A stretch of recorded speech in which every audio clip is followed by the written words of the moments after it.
అందరికీ కూడా నమస్కారం అండి. 2019 నుంచి 2024 వరకు హత్యలు, దాడులు, అత్యాచారాలు, దమనకాండలు, విధ్వంసాలు, విద్వేషాలు ఇన్ని రకాలుగా రాష్ట్రాన్ని మొత్తం నాశనం చేసేసి దానికి తగిన మూల్యం చెల్లించుకున్నారు. అసలు మీరొద్దు, మీ పార్టీనే వద్దు అని చెప్పి ఆంధ్ర రాష్ట్ర ప్రజలు మిమ్మల్ని 11 సీట్లతో కూర్చోపెట్టారు. కనీసం ప్రతిపక్ష హోదా కూడా వైసీపీ పార్టీకి దక్కలేదు. దాన్ని ఎందుకు అలా చేశారు అని చెప్పి వాళ్ళు పోస్ట్మార్టం చేసుకోవాల్సింది పోయి, ఎందుకు ఇలా జరిగిందని పోస్ట్మార్టం చేసుకోవాల్సింది పోయి తెల్లారే శవ రాజకీయాలకి దిగారు.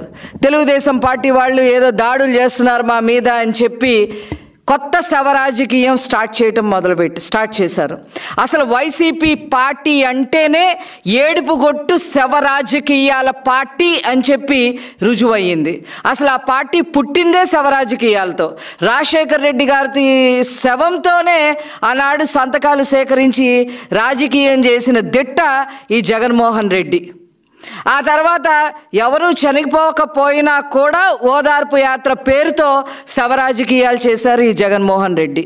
తర్వాత 2019లో బాబాయ్ శవాన్ని అడ్డు పెట్టుకొని శవ రాజకీయాలు చేసి ఒక్క ఛాన్స్ పేరుతో ఏదో ప్రభుత్వం ఫామ్ చేసుకోవటం జరిగింది. ఇప్పుడు మళ్ళీ అదే శవ రాజకీయాలు ఆంధ్ర రాష్ట్రంలోనే కాకుండా ఏకంగా ఉపరాష్ట్రపతి గారిని కూడా కలిసి ఢిల్లీలో శవ రాజకీయాలు చేస్తూ ఉన్నారు. ఏదో తెలుగుదేశం పార్టీ దాడులు చేస్తుంది, మమ్మల్ని బ్రతకనివ్వటం లేదు, లా అండ్ ఆర్డర్ ప్రాబ్లం వచ్చింది అని చెప్పి లేని విషయాలు మళ్ళీ నమ్మబలికే విధంగా మాట్లాడటం నిజంగా సిగ్గుచేటైన విషయం అని చెప్పి ఈ సందర్భంగా నేను మనవి చేస్తా ఉన్నా. అసలు శవ రాజకీయాలు అంటే ఎలా ఉంటాయో మీకు చెప్తాను, దాడులంటే ఏ రకంగా ఉంటాయో చెప్తాను. మా కార్యకర్తల పైన కానీ మా పార్టీ పైన కానీ ఏ రకంగా దాడులు చేశారో వాటిని దాడులు అని అంటారు అని చెప్పి మీకు గుర్తు చేయడానికే ఈరోజు నేను ఈ ప్రెస్ మీట్ అటెండ్ అవ్వటం జరుగుతుంది. పల్నాడు జిల్లాలో తోట చంద్రయ్య అనే మా కార్యకర్తని జై జగన్ అని అంటావా లేదా అని చెప్పి అడిగి, జై జగన్ అని నేను జై చంద్రబాబు అనే అంటాను అని మాట్లాడినందుకు తోట చంద్రయ్య గారిని అక్కడికక్కడే నరికి చంపేశారు. దాన్నే హత్య అంటారు, దాడులు అంటారు. అలాగే పల్నాడు జిల్లాలో కంచర్ల జల్లయ్య యాదవ్ అనే అతన్ని ఇదే రకంగా నరికి చంపేయటం జరిగింది. అదేవిధంగా దాచేపల్లిలో మాజీ సర్పంచ్ పరిశెట్టి అంకులు, కాపు సామాజిక వర్గానికి సంబంధించిన సర్పంచ్ని దాడి చేసి కత్తితో నరికి పొట్టలో పేగులు బయటికి వచ్చేలాగా మీరు హత్య చేశారు అనే విషయాన్ని ప్రజలందరూ కూడా గమనించారు. ఆ రకంగా వాటిని దాడి చేయటం, హత్యలు చేయటం అని అంటారని చెప్పి మీకు చెప్పదలుచుకున్నా. అలాగే అమర్నాథ్ గౌడ్ని మా అక్కని ఏడిపించదురా బాబు అని చెప్పి నోరు తెరిసి తమ్ముడుగా అడిగినందుకు నోట్లో గొడ్డలు కుక్కి పెట్రోల్ పోసి చంపేశారే తెల్లవారుజామున, దాన్ని కక్ష రాజకీయం, దాడి చేయటం, చంపడం అనేది దాన్ని అంటారు. అదేవిధంగా ప్రకాశం జిల్లాలో ట్రాక్టర్తో హనుమాయమ్మ అనే ఒక ముసలావిడిని గుద్దించేశారు. అదేవిధంగా చంద్రబాబు నాయుడు గారి ఇంటి మీద మాజీ ముఖ్యమంత్రి వారు Z+ కేటగిరీలో ఉన్నారు, వారు ఇప్పుడు ప్రెసెంట్ ముఖ్యమంత్రిగా పనిచేస్తూ ఉన్నారు. అలాంటి చంద్రబాబు నాయుడు గారి ఇంటి మీద మీ ఎమ్మెల్యే జోగి రమేష్ని దాడికి పంపించారు మీరు. వాటిని దాడులు అని అంటారని చెప్పి ఈ సందర్భంగా తెలియజేస్తా ఉన్నా. అలాగే మా పార్టీ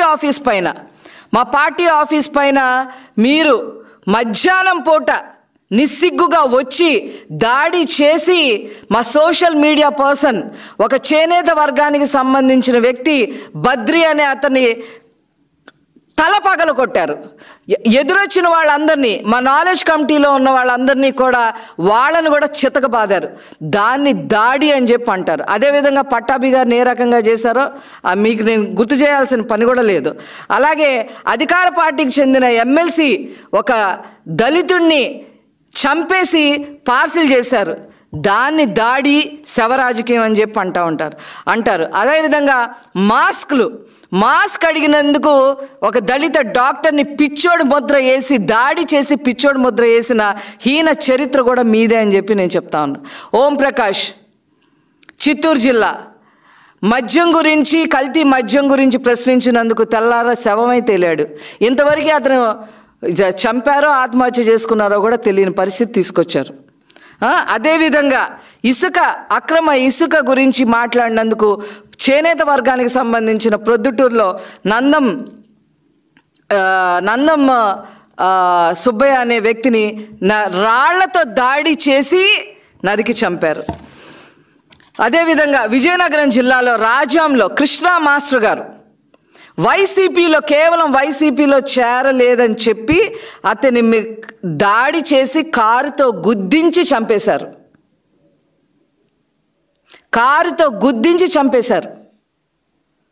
అతన్ని ఆ మాస్టర్ గారిని శ్మశానానికి తీసుకెళ్తే 10,000 మంది పైగా అటెండ్ అవ్వడం జరిగింది. ప్రజలే అటెండ్ అవ్వడం జరిగింది. ఆ రకంగా దాడి చేసి చంపేశారు. ఇవన్నీ కాకుండా పోలింగ్ తర్వాత మాచర్లలో కానీ, నరసరావుపేటలో కానీ, తాడిపత్రిలో కానీ, ఇతర జిల్లాల్లో కానీ, రాయలసీమ జిల్లాల్లో కానీ ఎంత అరాచకం చేశారు మీరు, ఎంత దాడి చేశారు మా వాళ్ళ మీద.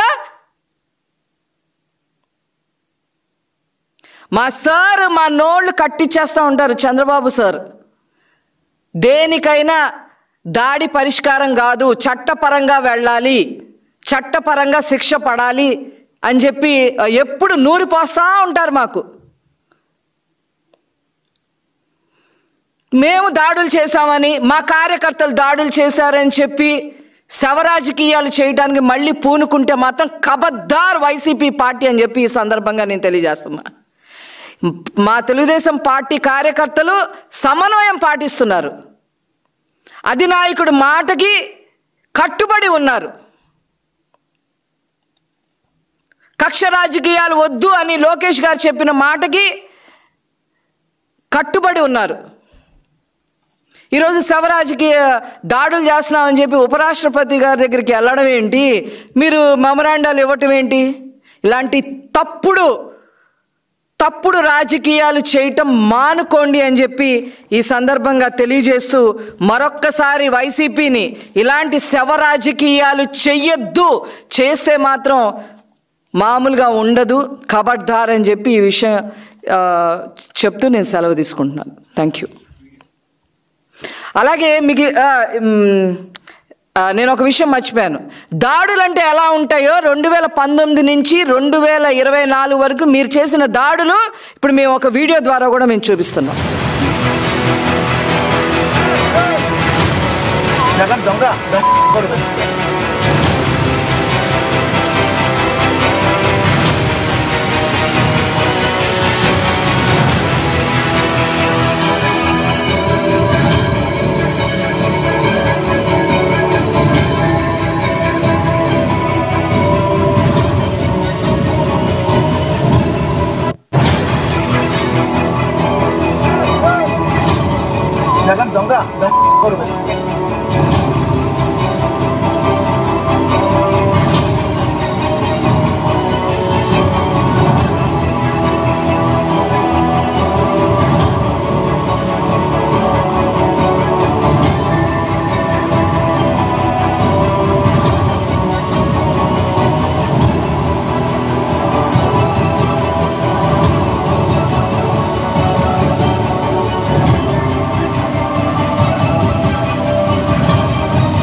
అబ్దుల్ సలాం కుటుంబం మొత్తం ఆత్మహత్య చేసుకున్నారు రైల్వే ట్రాక్ కింద పడి, చెయ్యని దొంగతనం అంటగట్టినందుకు, దాడి చేసినందుకు.